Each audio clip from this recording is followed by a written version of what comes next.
விஜய் வந்து தமிழன்னு சொல்லிட்டு ஒரு படம் வந்து நடிச்சிருக்காரு. அந்த படத்துக்கு வந்து ஜோடியா வந்து பிரியங்கா சோப்ரா நடிச்சிருக்காங்க. அந்த படம் எப்போ ரிலீஸ் ஆச்சுன்னா 12ஆம் தேதி ஏப்ரல் மாதம் 2002ல் வந்து படம் ரிலீஸ் ஆயிடுச்சுங்க. அந்த படத்தோட டைரக்டர் வந்து மஜித். அந்த படத்தோட வந்து ப்ரொடியூசர் வந்து ஜிவி ஃபிலிம் சொல்லிட்டுங்க. அவர் தான் வந்து அந்த படத்தை வந்து ப்ரொடியூஸ் பண்ணார்.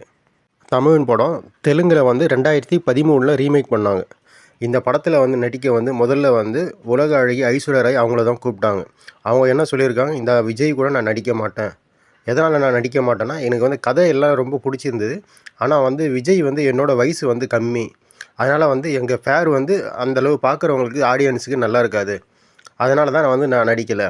ஆனால் அந்த படத்தோட கதை எனக்கு ரொம்ப அருமையாக இருந்தது, பிடிச்சிருந்தது.